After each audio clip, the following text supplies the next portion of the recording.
Segundo domingo de Cuaresma.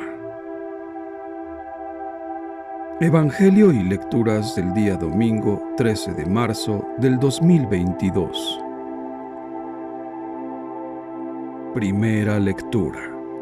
Lectura del libro del Génesis. En aquellos días, Dios sacó a Abraham de su casa y le dijo: «Mira el cielo y cuenta las estrellas, si puedes». Luego añadió: «Así será tu descendencia». Abraham creyó lo que el Señor le decía, y, por esa fe, el Señor lo tuvo por justo. Entonces le dijo: «Yo soy el Señor, el que te sacó de Ur, ciudad de los caldeos, para entregarte en posesión esta tierra». Abraham replicó: «Señor Dios, ¿cómo sabré que voy a poseerla?». Dios le dijo: «Tráeme una ternera, una cabra y un carnero, todos de 3 años, una tórtola y un pichón».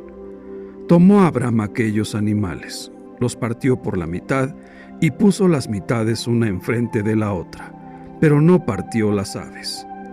Pronto comenzaron los buitres a descender sobre los cadáveres, y Abraham los ahuyentaba. Estando ya para ponerse el sol, Abraham cayó en un profundo letargo, y un terror intenso y misterioso se apoderó de él. Cuando se puso el sol, hubo densa oscuridad, y sucedió que un brasero humeante y una antorcha encendida pasaron por entre aquellos animales partidos. De esta manera hizo el Señor aquel día una alianza con Abraham, diciendo: «A tus descendientes doy esta tierra, desde el río de Egipto hasta el gran río Éufrates». Palabra de Dios. Te alabamos, Señor.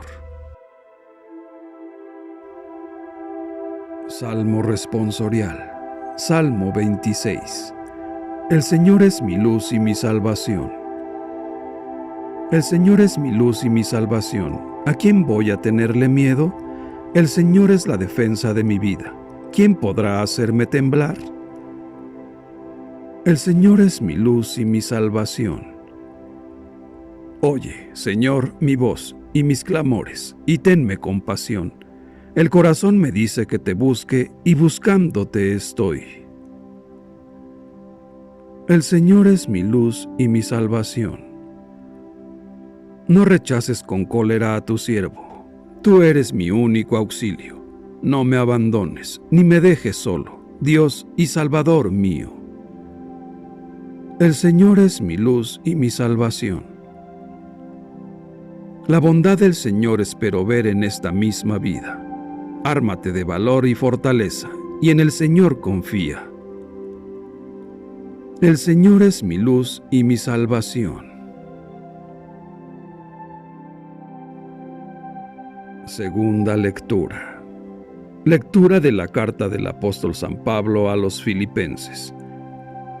Hermanos, sean todos ustedes imitadores míos y observen la conducta de aquellos que siguen el ejemplo que les he dado a ustedes.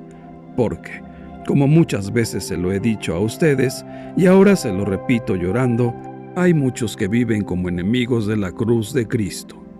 Esos tales acabarán en la perdición, porque su Dios es el vientre.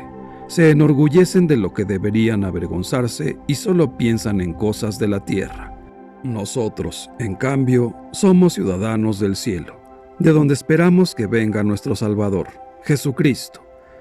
Él transformará nuestro cuerpo miserable en un cuerpo glorioso, semejante al suyo, en virtud del poder que tiene para someter a su dominio todas las cosas.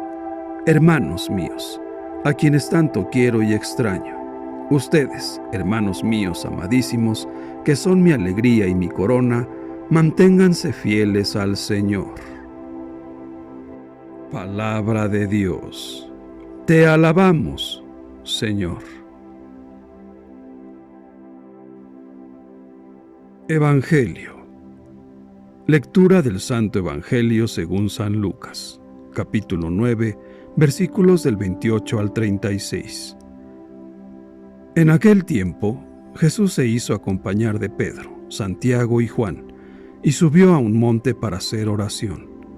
Mientras oraba, su rostro cambió de aspecto y sus vestiduras se hicieron blancas y relampagueantes. De pronto aparecieron conversando con él dos personajes, rodeados de esplendor.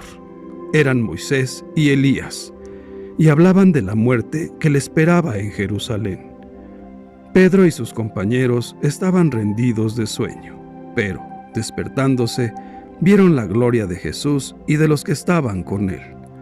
Cuando estos se retiraban, Pedro le dijo a Jesús: «Maestro, sería bueno que nos quedáramos aquí y que hiciéramos 3 chozas, una para ti, una para Moisés y otra para Elías», sin saber lo que decía. No había terminado de hablar cuando se formó una nube que los cubrió, y ellos, al verse envueltos por la nube, se llenaron de miedo. De la nube salió una voz que decía: «Este es mi Hijo, mi escogido, escúchenlo». Cuando cesó la voz, se quedó Jesús solo. Los discípulos guardaron silencio y por entonces no dijeron a nadie nada de lo que habían visto. Palabra del Señor. Gloria a ti, Señor Jesús. Reflexión.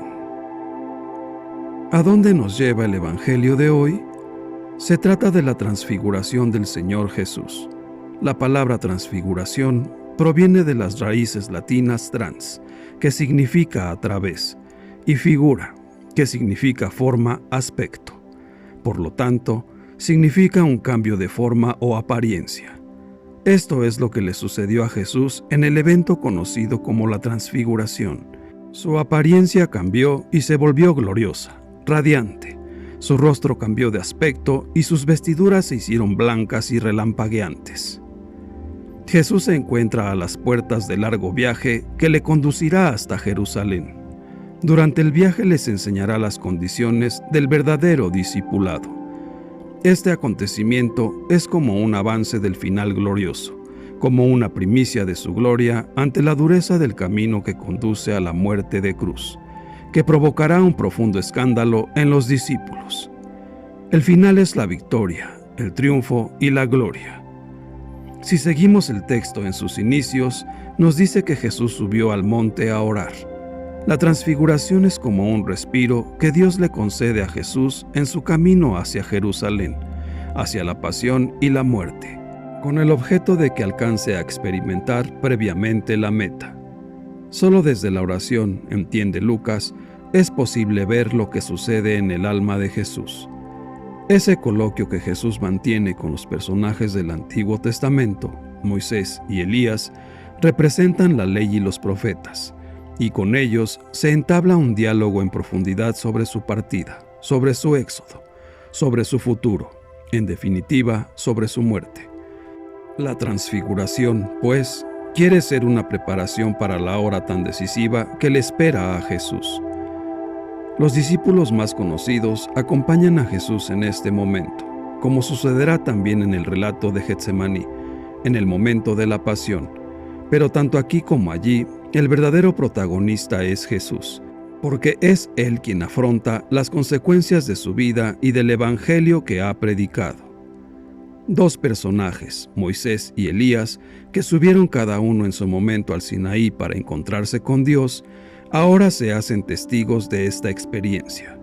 Moisés y Elías, que hablaban con Jesús, que aparecieron con gloria, hablaban de su muerte, que iba a consumar en Jerusalén. Sabemos que Moisés y Elías representan las dos corrientes más fuertes de Israel, la ley en sentido bíblico integral y los profetas. La presencia de estos personajes adorna la escena, pero no la llenan. En realidad, la escena se llena de contenido con la voz divina de Dios que proclama algo extraordinario. Este es mi Hijo, mi escogido, escúchenlo. Quien está allí es alguien más importante que Moisés y Elías, la ley y los profetas. Y la escena se configura sencillamente con un hombre que ora intensamente a Dios para que no le falten las fuerzas en su partida, en su éxodo, en su ida a Jerusalén. Todo en un monte que no tiene nombre y que no hay que buscarlo, aunque la tradición posterior le haya designado el Tabor. Todo ha sucedido, según San Lucas, mientras oraba. Esto es especialmente significativo. Estas cosas intensas, espirituales, transformadoras, no pueden ocurrir más que en la otra dimensión humana. Es la dimensión en la que se revela que, sin embargo, el Hijo de Dios está allí. Los discípulos han vivido algo intenso, algo que no se esperaban, pero Jesús, que ha vivido esta experiencia más intensamente que ellos, sabe que debe bajar del monte donde acontece la transfiguración para seguir su camino, para acercarse a los necesitados, para dar de beber a los sedientos y de comer a los hambrientos, la palabra de vida. Su partida, su éxodo, no puede ser como le hubiera gustado a Pedro, a sus discípulos, que pretenden quedarse allí instalados. Queda mucho por hacer, y dejar huérfanos a los hombres que no han subido a las alturas espirituales y misteriosas de la transfiguración sería como abandonar su camino de profeta del reino de Dios. Probablemente Jesús vivió e hizo vivir a los suyos experiencias profundas. La de la transfiguración que se describe aquí puede ser una de ellas, pero siempre estuvo muy cerca de las realidades más cotidianas. No obstante, ello le valió para ir vislumbrando, como profeta, que tenía que llegar hasta dar la vida por el reino. Iniciados ya en la Cuaresma, este evangelio nos anuncia la pasión de Jesús. Al final del relato dice San Lucas que se encontró Jesús solo. ¿Qué nos viene a decir con eso? Moisés y Elías representan, en la historia de la religión de Israel, la ley y los profetas, es decir, toda la historia bíblica. Por otra parte, el monte simboliza el lugar privilegiado para dar culto a Dios, al tiempo que la nube es el símbolo de la presencia de Dios. Pues bien, al final todo esto desaparece y queda Jesús solo. La historia del cristianismo es la muestra más patente de lo difícil que es asumir y aceptar que solo Jesús basta. Hay gente que le da más importancia en su vida a la ley, al lugar santo, al templo, al culto religioso, a las imágenes, a los sacerdotes, a tal o cual representación, pero no acabamos de aceptar que lo determinante es que sea Jesús y su evangelio la luz y el motor de nuestra vida. Debemos reconocer a Jesús en la cotidianidad del tiempo que pasaron sus discípulos con él, pero también en su gloria, en lo inesperado como un anuncio de la pasión incomprensible e inaceptable. Debemos reconocerlo en su gloria como anticipo de la participación en su resurrección. Pero también debemos reconocernos a nosotros mismos, muchas veces cansados y adormilados, y aún con sueño, ser capaces de mantenernos expectantes, vigilantes para disfrutar de la presencia de Jesús en cada persona, en los pobres, en aquellos que han sido despojados de su dignidad y nos recuerdan su humanidad. Una comunidad cristiana que sabe escuchar cada domingo el relato evangélico de Jesús, esa comunidad comienza a transformarse. Como comunidad, como iglesia, debemos recuperar la experiencia de reconocer a Jesús y vivir conforme a su palabra. 3 de los 4 evangelistas nos recuerdan el evangelio de la transfiguración.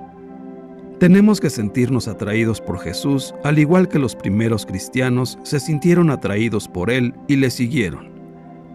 En esta Cuaresma, estemos atentos, escuchemos con ánimo de cambiar, de parecernos cada día un poquito más a Jesús.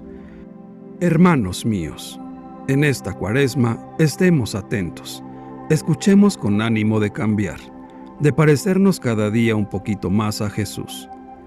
Como iglesia tengamos un seguimiento de Jesús auténtico, para que otros se sientan atraídos y se acerquen a la comunidad con el deseo de cambiar y conocer el verdadero rostro de Dios a través de su Hijo Jesús, nuestro Señor, nuestro Salvador. Que Dios nos bendiga a todos. Amén.